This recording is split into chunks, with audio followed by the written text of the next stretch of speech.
Hello, everyone. Welcome back to the N.I.L Experience Podcast. I'm your host, Isaiah Vallejos.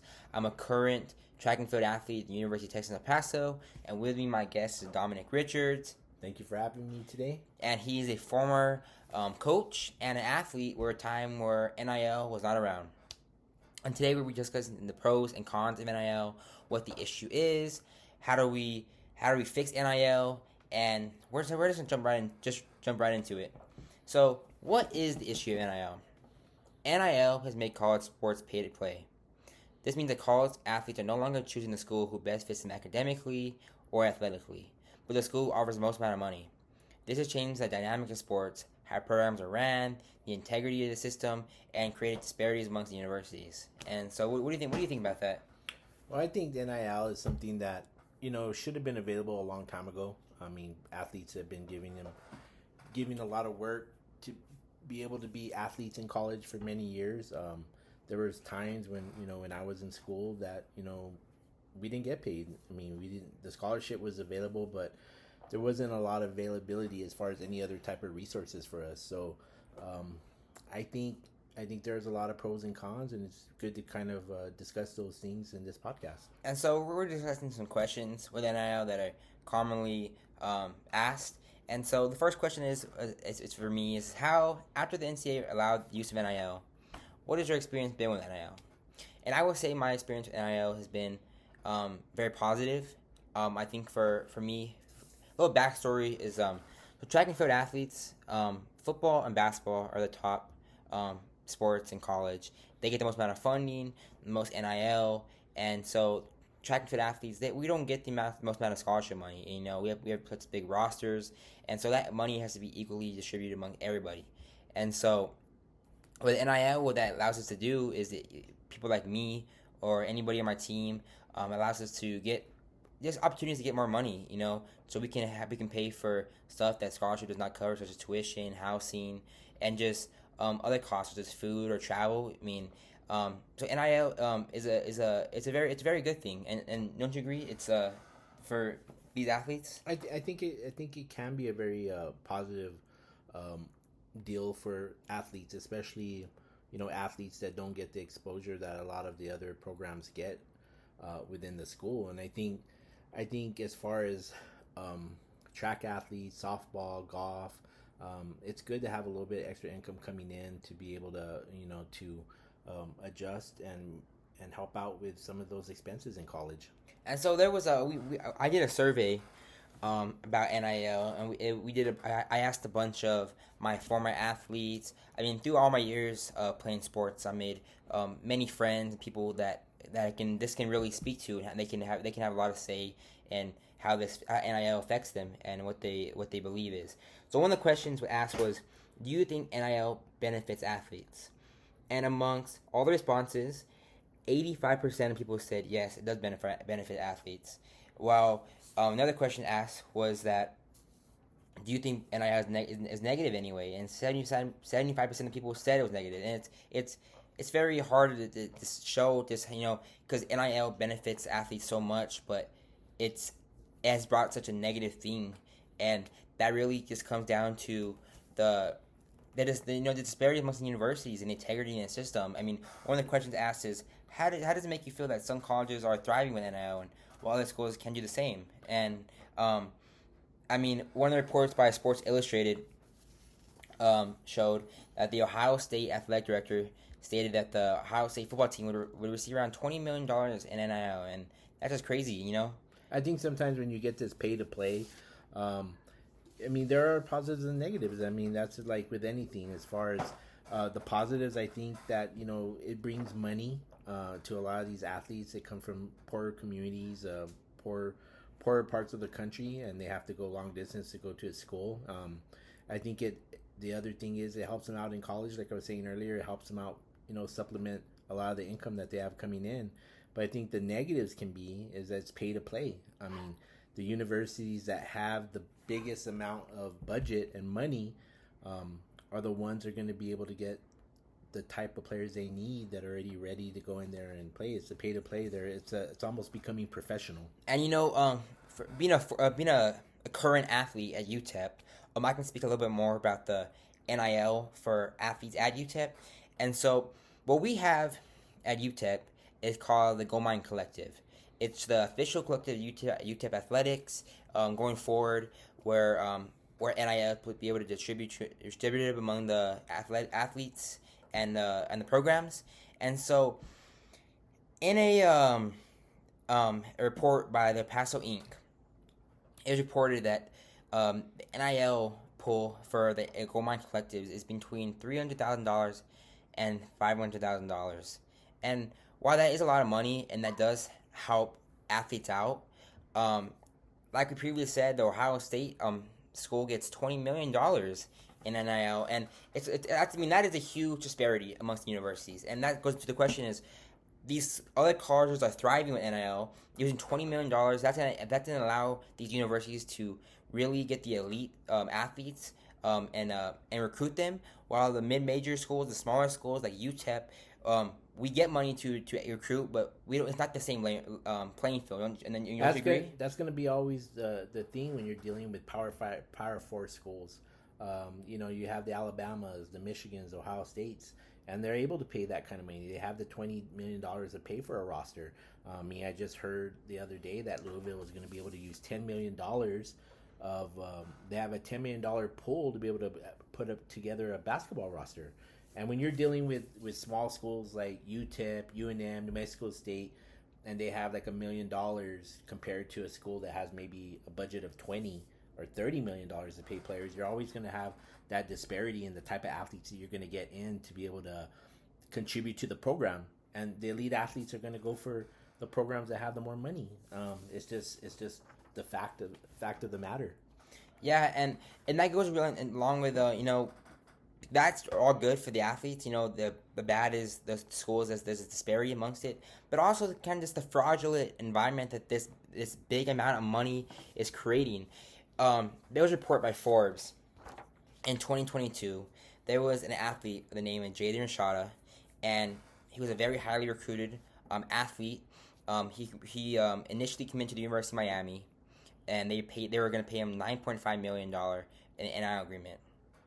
However, he was lured away from this deal with a $13.85 million to switch his command from Miami to Florida, and per this agreement, he would get an initial $500,000 signing bonus. So after a month after he signed the agreement, he was left with $13.35 million to remain. After the agreement was signed, he ended up getting a letter saying that the NIL deal was no longer, and all the money that he's promised was no longer in play, and that just shows you the fraudulent stuff that's happening. I mean, they're luring athletes from one school to another, promises money, and that's really just one part of it. And don't you agree? I think sometimes there's going to be a lot of cons when you're dealing with money. And athletes being played. I mean, money is always going to be a driver to be able to get schools, athletes to go somewhere. But I think what's going to happen is that when you get in these type of situations where you have money and there's no type of oversight on it for the NCAA to be able to make sure that the monies are allocated correctly, there's contracts binding. A lot of these athletes don't have representation to be able to help them out through this process, and so I think that's where the NCAA and maybe the colleges are going to have to step in and figure out how they're going to be able to allocate that money and make sure that there's an oversight in the way this money is distributed to these players. And so a big question that was asked in the survey was: should NIL deals be disclosed publicly or kept strictly private? And what are your initial thoughts on that? I think I think NIL should be there should be public involvement, and people should know where the money is going and how much is in a budget. I think when you start hiding a lot of that stuff, you don't have to say so much about what's in the contract, but you do have to I think you have to expose or be able. They have to know what the university is getting to be able to pay these players. And and in the survey, over 50% of the respondents said that they should be disclosed publicly. And these are athletes. These are people who have experience with NIL, and they're saying that it should be exposed publicly, and that goes into another question that's asked in how important it really is to use NIL for college athletes, and I'm gonna start on that. And again, like I said, like these sports like track and field or volleyball or baseball, who don't get the amount of money like football or basketball does, NIL provides such a significant amount of money that we can use, college athletes can use in their 4 years. I mean, college in 4 years, the amount of money that adds up is it's a lot of money, and what the NIL allows us to do is really just for tuition, books, all that stuff, and so some companies that help UTEP, the minor collective, goes kind of Flow Networks, Casa Auto Group, law offices, and all these public stuff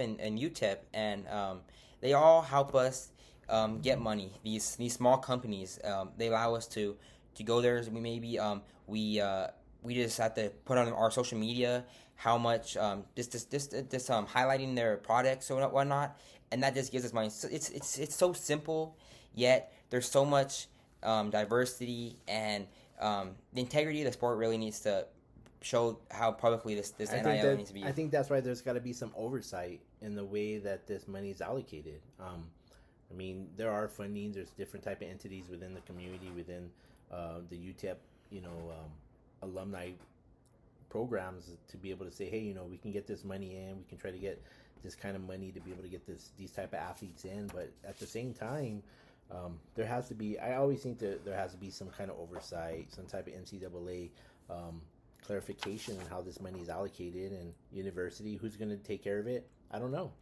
And that's actually one of the things that was asked on the survey was, should the NCAA implement more regulation with NIL? And over 60% of everybody that responded said that there needs to be more regulations. And it's true, there needs to be more laws. The NCAA needs to bring, they really need to bring to light these issues and implement laws, and that really just make it so there's no fraudulent stuff going on. I mean, what we just showed previously was an athlete that had an agreement signed in letter, and the next day they show him that he's not going to get his $13.85 million, and that's just insane. And you agree? Yeah, I think sometimes a lot of these guys that are getting these type of contracts and these type of commitments, they're younger, young women and men, and they agree to a situation to go somewhere else, and they drop everything to go to another college or community, and it's there has to be some type of oversight to be able to make sure that these people are getting the monies, these athletes are getting the money that they're promised. Yeah, no, not to interrupt you again, but another huge thing that the survey said was, how educated do you feel these college athletes are about NIL? And over 55% of people responded saying that the college athletes are not educated enough in NIL. And I can speak a lot to that because being a freshman, we had courses in the beginning of the school year that kind of gave a little bit of insight NIL, but it wasn't nothing groundbreaking. It just scratched the surface level of what NIL is and how to get involved in it. But it didn't give us actual training on how to use it properly. Young kids going all over the country, are getting these huge amounts of money. I mean, the big schools are getting millions of dollars. I mean, there was a report by Sports Illustrated. This high school athlete was just paid $8 million to sign with BYU, and I mean, it's a high school athlete getting $8 million straight out of high school. I mean, how are they getting trained to use that money? We're not getting trained enough, and that's a huge issue with NIL right now, and that's something that needs to be implemented ASAP. Yeah, I think as time goes on, there's going to be adjustments made. There's always growing pains when stuff is implemented brand new.